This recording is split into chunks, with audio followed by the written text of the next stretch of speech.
Welcome to वी वेटर एंड टू बेस्ट। दोस्तों, हम लोग नागरिक शास्त्र यूपी टीजीटी पीजीटी जीआईसी की परीक्षाओं में प्रीवियस ईयर में जो प्रश्न पूछे गए हैं घटना चक्र,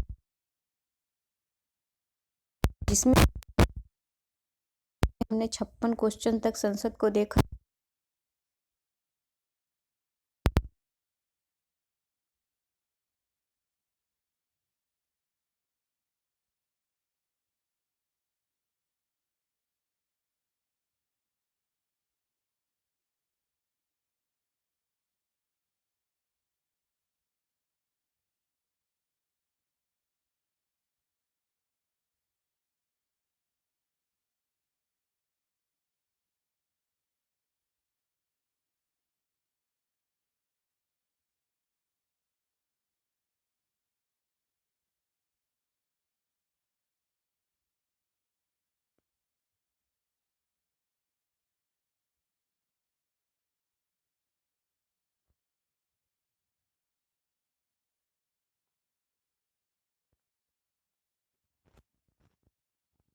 का कॉन्सेप्ट क्लियर होगा पॉलिटी में।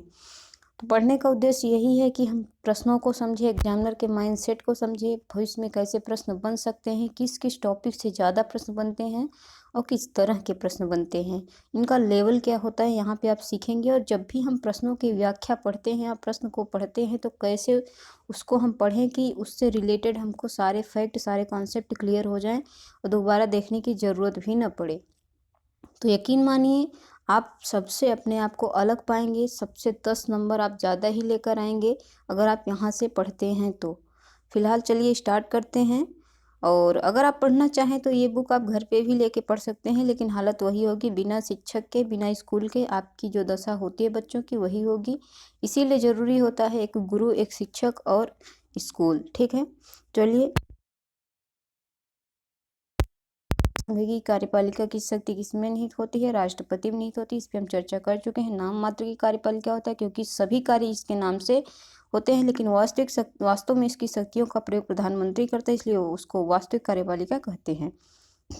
तो ये सब पूछ लेते हैं। क्षेत्रफल के तहत जो संघ की शक्ति होती है वो किसमें निहित होती है? राष्ट्रपति में निहित होगी। और इसका प्रयोग वह संविधान के अनुसार स्वयं करेगा, अधीनस्थ पदाधिकारियों के द्वारा कराएगा। ठीक है, चलिए आगे बढ़ते हैं और यहाँ से अगला प्रश्न देखते हैं। यहाँ पे देखिए, जो अनुच्छेद 77 है वो क्या करता है कि भारत सरकार की समस्त कार्यपालिका कार्यवाही राष्ट्रपति के नाम से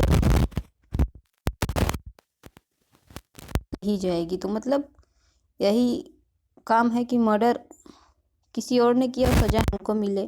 तो राष्ट्रपति की भी वही दशा है।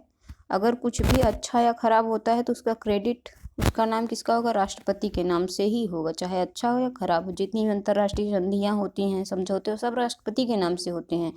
तो कहीं न कहीं नाम इसका है, काम किसी और का है, तो इसलिए इसको नामिक बोलते हैं। उसको क्या बोलेंगे? वास्तविक बोलेंगे। तो इसको याद रखिएगा। 78 क्या कहता है? संघ के कार्यपालक के प्रशासक संबंधी और विधायन संबंधी जो जानकारी राष्ट्रपति मांगे उसे प्रधानमंत्री उपलब्ध कराया गया है, प्रधानमंत्री का कर्तव्य होगा। तो ये 78 आप देखिए, बड़ा भारी भरकम लग रहा है, क्या दे रहा है? विधायी नामी, उसका कर्तव्य, इसका कर्तव्य। अब इसको सरल भाषा में समझते हैं कि मान लीजिए राष्ट्रपति के पास शक्तियां हैं, लेकिन उसका प्रयोग कौन कर रहा है? उसका प्रयोग प्रधानमंत्री कर रहा है। तो राष्ट्रपति जब भी चाहे विवरण मांग सकता है। ठीक है, पूरी जानकारी मांग सकता है। किससे संबंधित? चाहे प्रशासन से संबंधित हो, ठीक है, चाहे वह विधायन से संबंधित हो। प्रशासन मतलब किस प्रकार से एडमिनिस्ट्रेशन चल रहा है, किस प्रकार से नियम कानून बन रहे हैं, उन सब की जानकारी राष्ट्रपति मांगता है। तो इस पे जो है प्रधानमंत्री को बाध्यता होती है कि वो सारी जानकारी जो है उपलब्ध कराए, और प्रधानमंत्री का यह कर्तव्य भी होता है। तो 78 के तहत इसको आप याद रखिएगा। संविधान के भाग 5 के अध्याय 1 में कार्यपालिका उल्लिखित है। ठीक है, कार्यपालिका क्या है? संघ की कार्यपालिका किसमें है? भाग 5 में। तो आप पढ़ते आए होंगे, भाग 1 में संघ क्षेत्र मिला होगा आपको, भाग 2 में मिला होगा, क्या मिला? नागरिकता। भाग 3 में मूल अधिकार। भाग 4 में आपको नीति निषेधता तो मिले, भाग 4 का में मूल कर्तव्य मिले, और भाग 5 में आपको मिल जाता है संघ की कार्यपालिका। संघ की कार्यपालिका किसमें मिल जाती है? भाग 5 में, तो इसको आप याद रखिएगा। अगला जो है, संविधान के मंत्रिपरिषद के प्रधान के रूप में प्रधानमंत्री का उल्लेख किया गया है। तो अभी प्रधानमंत्री का उल्लेख किसमें किया गया है? ये मंत्रिपरिषद का प्रधान होता है, अनुच्छेद 74 में किया गया है। संविधान में उप प्रधानमंत्री शब्द का उल्लेख नहीं है। अब जो परीक्षा में प्रश्न आएगा वो पूछ लेगा कि उप प्रधानमंत्री शब्द का जो है उल्लेख नहीं है। किसमें नहीं है? संविधान में। तो अब आपसे कैसे कैसे प्रश्न बनेगा? प्रथम उप प्रधानमंत्री कौन थे? ठीक है, ये सारी चीज़ें, इसको हम अपने थ्योरी सेक्शन में डिस्कस करेंगे जब आपका पॉलिटी स्टार्टिंग से सिलेबस पूरा कवर कराया जाएगा। यहाँ पे हम प्रीवियस ईयर का क्वेश्चन देख रहे हैं। संविधान केवल मंत्रियों का उल्लेख करता है, वो मंत्रिमंडल, मंत्रियों, उपमंत्रियों आदि के रूप में वर्गीकरण का उल्लेख नहीं करता। संविधान में सिर्फ हमको मंत्रियों का उल्लेख मिलता है, बाकी ये जो मंत्रिमंडल बना है, ठीक है, जो मंत्रियों शब्द है, जो उप मंत्रियों है, उप प्रधानमंत्री है, इन सब का उल्लेख कहीं भी संविधान में देखने को नहीं मिलता। तो आपसे प्रश्न क्या पूछेगा? संविधान में किसका उल्लेख नहीं मिलता है? दे देगा मंत्रिमंडल का, उप प्रधानमंत्री का, उपमंत्री का, मंत्रियों का, या इनमें से सभी। तो इनमें से सभी हो जाएगा, केवल मंत्रियों का उल्लेख मिलता है। 57 नंबर प्रश्न है कि मंत्री व्यक्तिगत रूप से किसके प्रति उत्तरदायी होते हैं? तो मंत्री व्यक्तिगत रूप से किसके प्रति उत्तरदायी होंगे? राष्ट्रपति के प्रति उत्तरदायी होंगे। लेकिन मंत्रिपरिषद, ठीक है, किसके प्रति उत्तरदायी होंगे? सामूहिक रूप से। तो यहाँ पे हम एक कॉन्सेप्ट आपका क्लियर कराना चाहते हैं, एक व्यक्तिगत होता है, एक सामूहिक।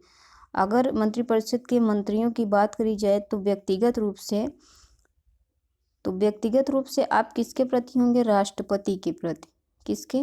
राष्ट्रपति के प्रति। लेकिन अगर वहीं सामूहिक रूप से आपसे पूछ लेगा, किस रूप से? सामूहिक रूप से पूछेगा, तो सामूहिक रूप से आप किसके प्रति होंगे? लोकसभा के प्रति होंगे। इसको आप कहीं नोट कर लीजिए, बहुत इंपॉर्टेंट है आपकी परीक्षा की दृष्टि से, ठीक है। चलिए आगे बढ़ते हैं। मंत्री व्यक्तिगत रूप से राष्ट्रपति के प्रति उत्तरदायी होते हैं। भारतीय संविधान 75(2) में उल्लिखित है, मंत्री राष्ट्रपति के प्रसाद पर्यंत अपना पद धारण करेंगे। ये भी उल्लिखित है कि जो मंत्री होंगे प्रसाद पर्यंत अपना पद धारण करेंगे, जबकि मंत्रिपरिषद सामूहिक रूप से लोकसभा के प्रति उत्तरदायी होगी। मंत्रिमंडल का प्रमुख कौन होता है? तो मंत्रिमंडल का प्रमुख कौन होता है? प्रधानमंत्री होता है। अनुच्छेद 74 के तहत राष्ट्रपति की सहायता के लिए एक मंत्रिपरिषद के गठन की बात कही गई है। अनुच्छेद 74 याद रखिएगा। यहाँ पे आर्टिकल ही ज़्यादा पूछा जाता है। यहाँ पे क्या होता है? आर्टिकल ही ज़्यादा पूछा जाता है, जिसका प्रमुख प्रधानमंत्री होता है और राष्ट्रपति इसके सलाह के अनुसार कार्य करेगा। तो ये राष्ट्रपति की सलाह के लिए ही मंत्रिपरिषद का निर्माण होता है। उसका प्रमुख कौन होता है? प्रधानमंत्री होता है। राष्ट्रपति शासन के लिए संसद का अनुमोदन कितनी अवधि के भीतर प्राप्त? ठीक है, राष्ट्रपति शासन के लिए संसद का अनुमोदन कितनी अवधि के भीतर प्राप्त करना जरूरी होता है? तो 2 माह के भीतर। कितने माह के भीतर? 2 माह के भीतर। अभी इसके पहले आपातकाल आपने पढ़ा था 6 माह का, तो उसमें 1 माह के भीतर अनुमोदन आवश्यक होता है। फिर 6 माह कंप्लीट होने के बाद अगर आप फिर से बढ़ाना चाहते हैं तो फिर एक बार अनुमोदन कर करके 6 माह के लिए बढ़ाया जा सकता था। तो वो 1 माह अलग था, इसका क्या था? 2 माह था। और अगर आपसे कभी कभी पूछ लेगा कि अगर संसद के सदस्य जो हैं संसद में अनुपस्थित हैं कितने दिनों तक? 60 दिनों तक या फिर 2 माह तक। ठीक है, 7 दिनों तक या 2 महीने तक अनुपस्थित हैं तो उनकी सदस्यता समाप्त कर दी जाएगी। 2 माह तक अनुमोदन आवश्यक होता है राष्ट्रपति शासन के लिए, और 1 माह के अंदर अनुमोदन आवश्यक होता है आपातकाल अगर लगाया गया हो, राष्ट्रीय आपात। तो इसको आप अच्छे से याद रखिए। अनुच्छेद 356 के तहत राष्ट्रपति राज्य में राज्यपाल से प्रतिवेदन मिलने पर, तो राष्ट्रपति शासन के लिए जो प्रतिवेदन होता है वो कौन देता है? वो राज्यपाल देता है। ठीक है, उसे इस बात का समाधान हो जाता है कि राज्य में ऐसी स्थिति उत्पन्न हो गई है कि राज्य का जो शासन तंत्र है वो अच्छे से नहीं चल रहा है। ठीक है, और वही यहाँ पे दिया गया है कि ये देखिए 2 माह, ठीक है, 2 माह की समाप्ति पर प्रवर्तन में नहीं रहेगी यदि उस अवधि की समाप्ति से पहले संसद के दोनों सदनों द्वारा अनुमोदन पारित न किया जाए। ठीक है, अगर राष्ट्रपति शासन के लिए जो अनुमोदन है 2 माह के अंदर नहीं पारित किया जाता तो फिर यह समाप्त हो जाएगा। ठीक है, क्या हो जाएगा? समाप्त हो जाएगा। चलिए आगे देखते हैं। 60 नंबर प्रश्न है, भारतीय संविधान का कौन सा अनुच्छेद संसद के प्रत्येक सदन को अपनी प्रक्रिया और कार्य व्यवहार के संचालन को विनियमित करने के लिए नियम बनाने का अधिकार देती है? देखिए बड़ा भारी भरकम सेंटेंस दे दिया, परेशान हो जाएंगे आप। क्या दिया है कि कौन सा अनुच्छेद पूछा है। संसद के प्रत्येक सदन को, मतलब लोकसभा हो या राज्यसभा, अपनी प्रक्रिया और कार्य व्यवहार के संचालन को विनियमित करने के लिए नियम बनाने का अधिकार देती है। तो अनुच्छेद 118 होता है। इसमें संसद के सदन क्या होते हैं, अपनी प्रक्रिया और कार्य व्यवहार के संचालन को विनियमित करने के लिए नियम बना सकते हैं। ठीक है, तो इसको आप याद रखिएगा। कुछ नया फैक्ट आपको देखने को मिला। लोकसभा और राज्यसभा की संयुक्त रूप से बैठती है। कब बैठती है, उनकी इच्छा होती है तभी बैठ जाते हैं। दोनों के बीच असहमति हो, राष्ट्रपति दोनों सदनों को बुलाते हैं और उन्हें प्रत्येक 5 वर्ष में मिलना चाहिए। ये क्या है 5 वर्ष में मिलना चाहिए? 5 वर्ष का तो कार्यकाल ही होता है लोकसभा का, एक का 6 वर्ष का होता है, ऐसा नहीं है। दोनों के बीच असहमति, ऐसा नहीं है असहमति हो। तीसरा क्या कहता है, इनकी इच्छा नहीं।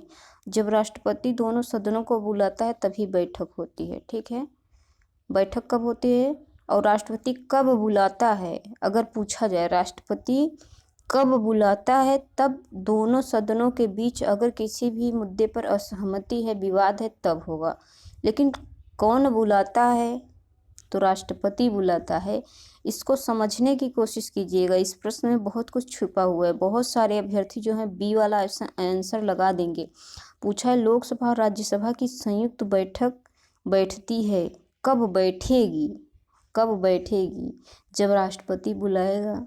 ठीक है, जब राष्ट्रपति बुलाएगा। अब आप कब पढ़ेंगे इस चैनल पे? जब हम आपको पढ़ाएंगे।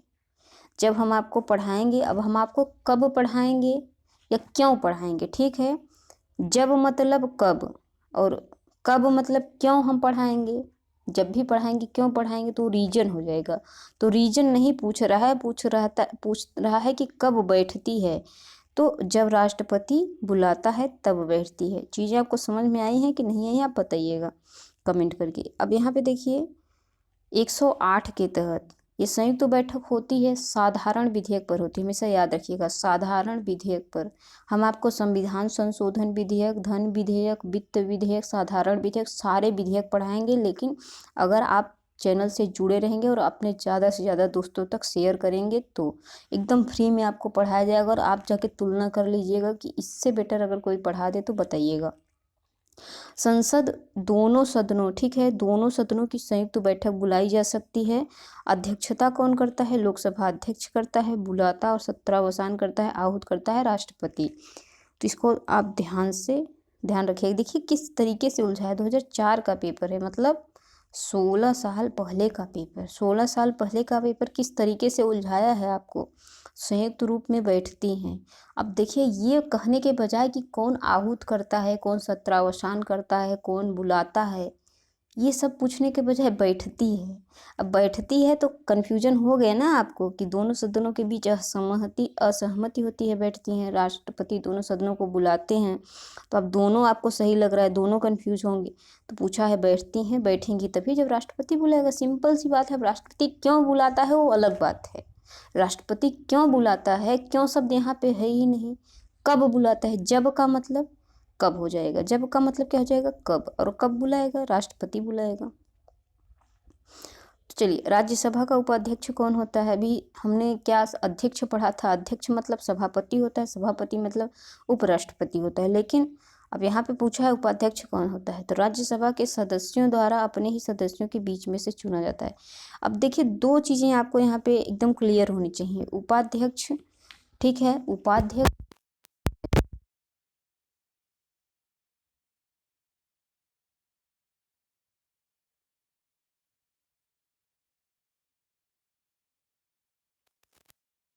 अध्यक्ष। चलिए यहाँ पे हम लिख ही देते हैं, नहीं तो आप कहेंगे समझ में नहीं आ रहा है। सभापति, चाहे आप सभापति कहो राज्यसभा का या कहो अध्यक्ष कहो, ठीक है।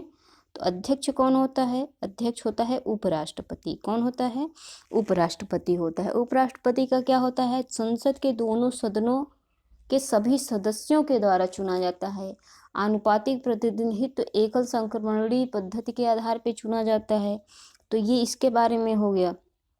और इसको उपराष्ट्रपति के लिए कभी वेतन नहीं मिलता। इसको जो सभापति या अध्यक्ष होता है उसी का वेतन मिलता है। जब यह राष्ट्रपति के रूप में कार्यभार संभाल लेता है तब इसको उपराष्ट्रपति या सभापति या पहली बात तो उपराष्ट्रपति का मिलता ही नहीं है कुछ वेतन, सभापति और अध्यक्ष का मिलता है राज्यसभा के। तो अब यह राज्यसभा का अध्यक्ष तो है ही नहीं, एक राष्ट्रपति के रूप में कार्य कर रहा है।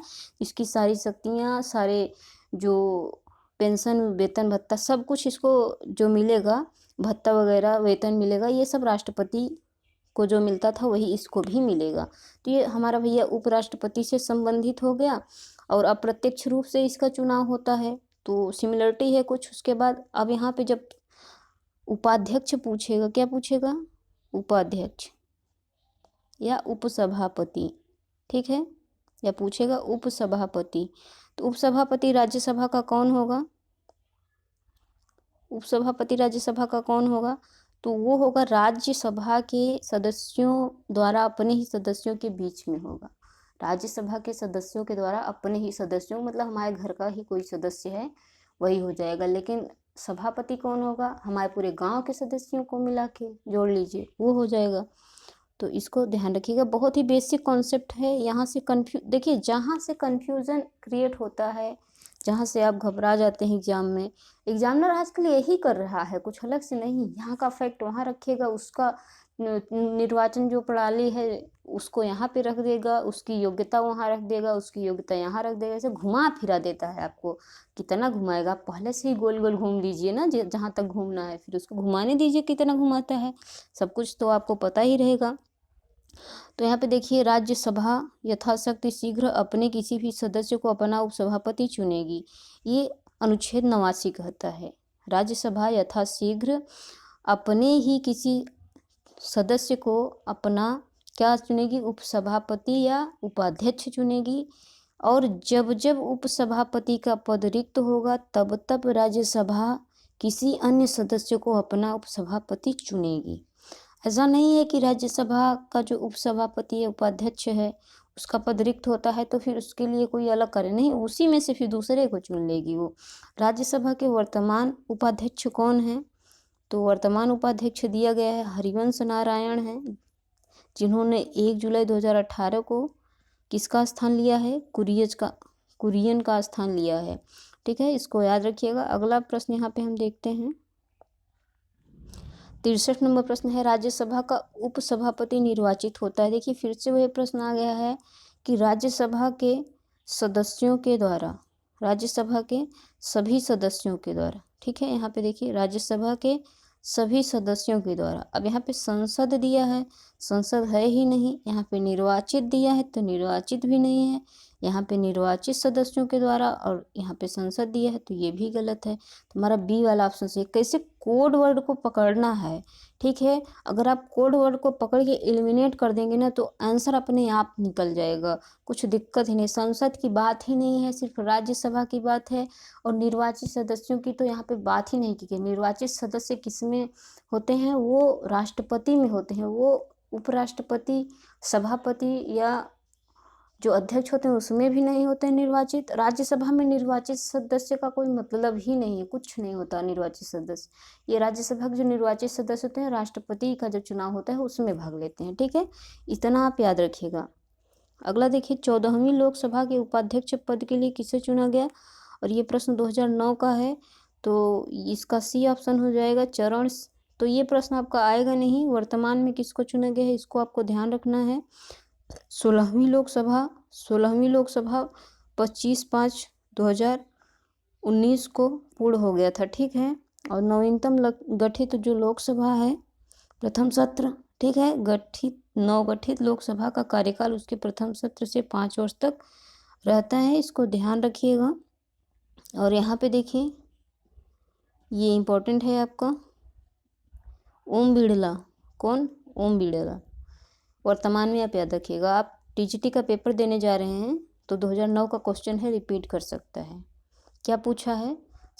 वर्तमान लोकसभा का अध्यक्ष पूछा है, तो ओम बिड़ला आप याद रखिएगा, ठीक है। जिन्होंने सुमित्रा महाजन का, जो इसके पहले लोकसभा थी 16वीं लोकसभा, तो उसमें सुमित्रा महाजन थी, शांत हो जाइए बैठ जाइए, शांत हो जाइए बैठ जाइए, कुछ सीन आपको याद आ रहा होगा।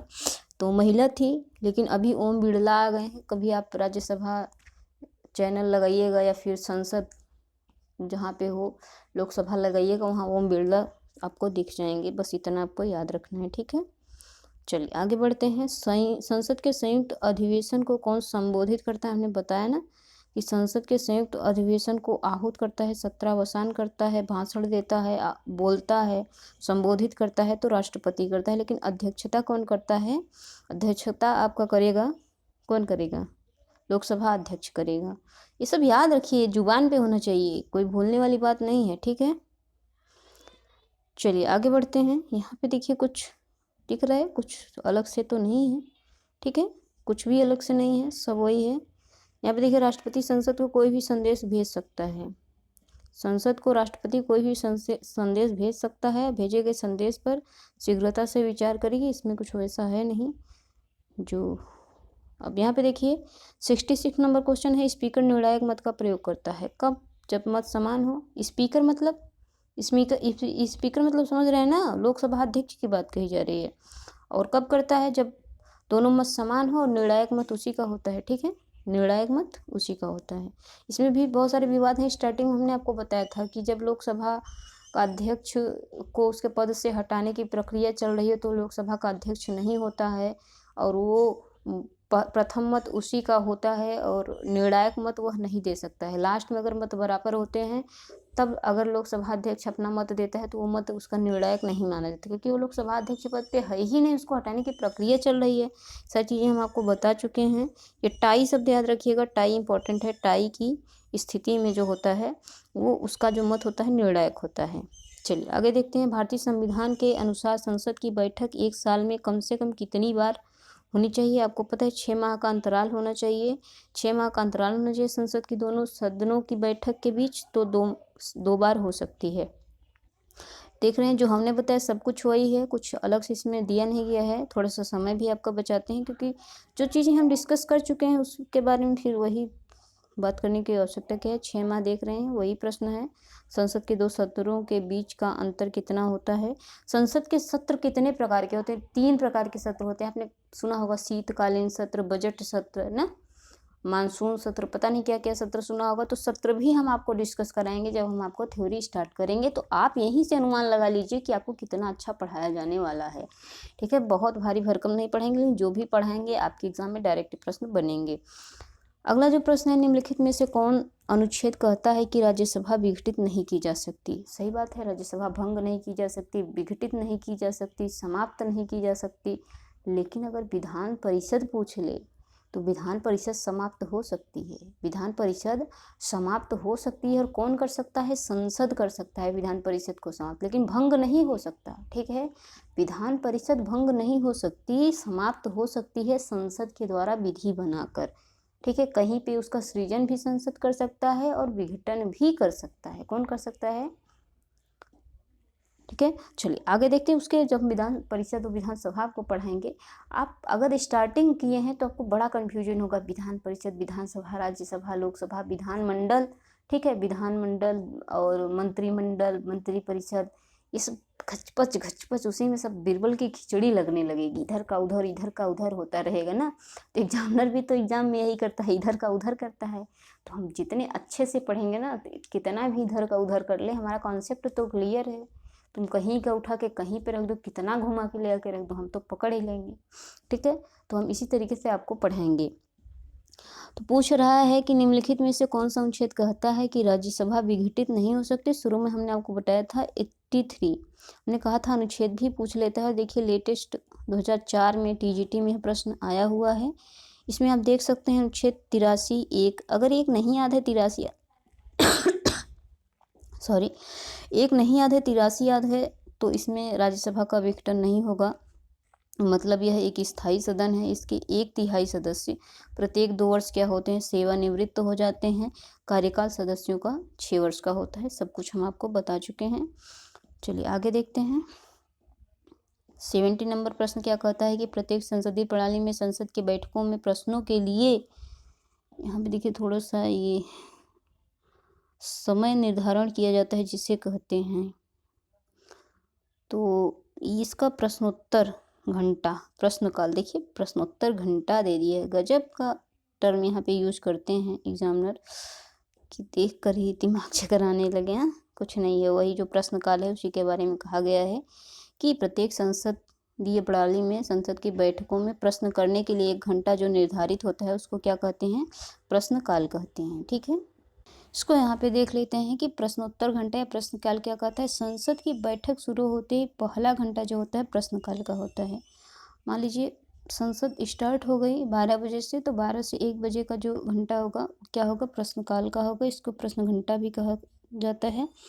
इस प्रश्नकाल में संसद के सदस्य सरकार से या मंत्रियों से लोक महत्व के किसी तात्कालिक समस्याओं से संबंधित, किसी प्रशासनिक समस्याओं, सरकार के कार्यों से संबंधित प्रश्न पूछते हैं। प्रश्नकाल होने से प्रायः सरकार या उसके मंत्रियों के कार्यों का परीक्षण किया जाता है, उनकी कुशलता और योग्यता का पता चलता है। देखिए, अब यहाँ पे समझने की कोशिश करिएगा कि प्रश्नकाल क्यों रखा गया है। इसमें जो लोक महत्व के बहुत ही तात्कालिक समस्याओं से संबंधित प्रश्न हो, ठीक है, चाहे प्रशासनिक हो चाहे सरकार के कार्यों से रिलेटेड हो, ऐसे प्रश्न संसद के सदस्यों के द्वारा, किसके द्वारा, संसद के सदस्यों के द्वारा, ठीक है, मंत्रियों से प्रश्न पूछे जाते हैं। किससे पूछे जाते हैं, मंत्रियों से प्रश्न पूछे जाते हैं। लेकिन इसके लिए बाध्यता नहीं होती। प्रश्नकाल में मंत्री बाध्य नहीं होते कि इसके लिए वो, लेकिन उनको इसका आंसर देना पड़ता है। सॉरी, वो वित्त मंत्री होते हैं जो बाध्य नहीं होते हैं। इसमें बाध्यता होती है कि आंसर आपको देना ही होगा। ठीक है, तो इसको याद रखिएगा। संसदीय व्यवस्था में 0 आवर किस देश से लिया गया है, तो 0 आवर का मतलब पहली बात तो शून्यकाल होता है। क्या होता है, शून्यकाल होता है। इसको आप ध्यान रखिएगा। 0 आवर, 0 मतलब शून्य, आवर मतलब घंटा, घंटा को काल भी बोल सकते हैं, क्यों नहीं बोल सकते। कहाँ से लिए गए हैं, ये भारत की देन है। किसकी देन है, भारत की देन। यही महत्वपूर्ण है। ये तो वैसे आपको पता होना ही चाहिए कि पूरी संसदीय व्यवस्था में जो भारत की देन है वो 0 आवर है। 0 आवर मतलब शून्यकाल।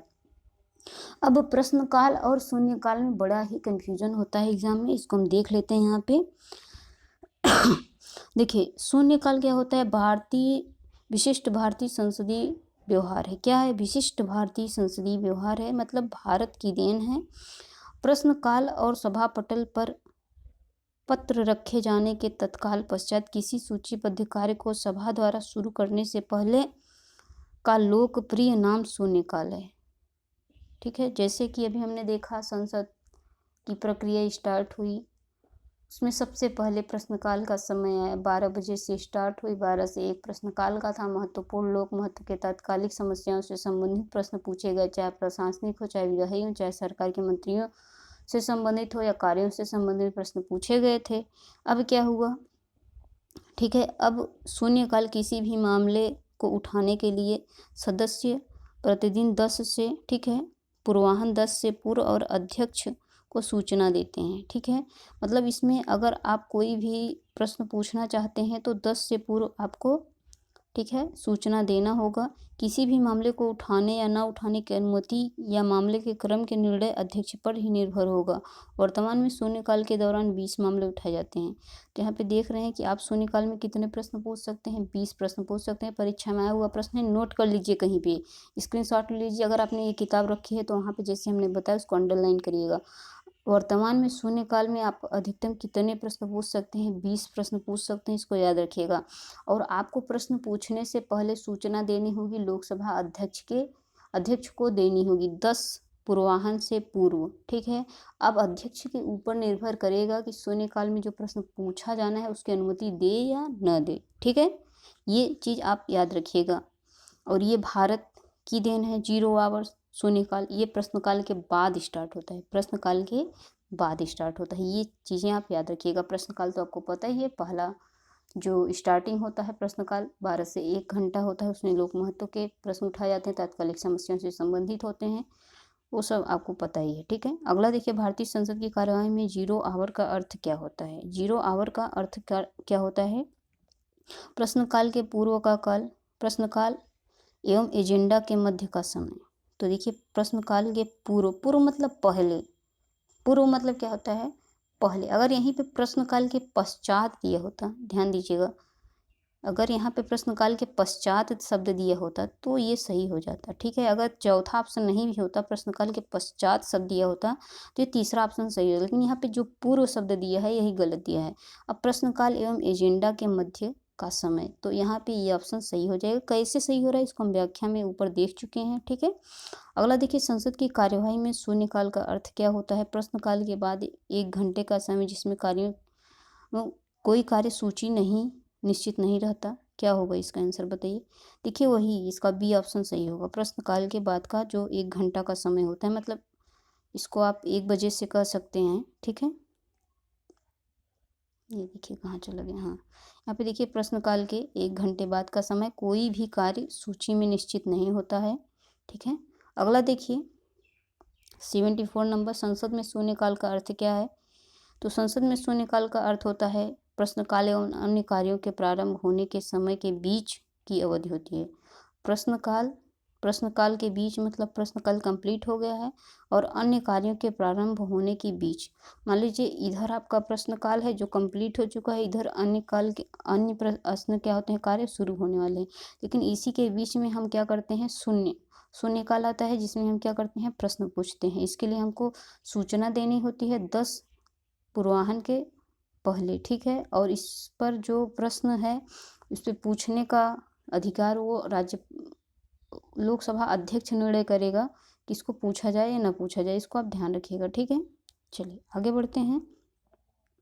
लोकसभा स्पीकर अध्यक्ष अपना इस्तीफा किसको देता है, तो ये लोकसभा के उपसभापति। अब देखिए कैसे घुमाया है, किस तरीके से घुमाया। अभी तक आपने लोकसभा उपाध्यक्ष पूछे या उपसभापति पूछे, सेम टू सेम यही है। लोकसभा का जो उपसभापति होता है वो लोकसभा के सभापति या अध्यक्ष स्पीकर को अपना त्यागपत्र देता है। स्पीकर अध्यक्ष किसको देता है, उपाध्यक्ष या उपसभापति को देता है। इतना आप याद रखिएगा, बहुत ही इंपॉर्टेंट है यह।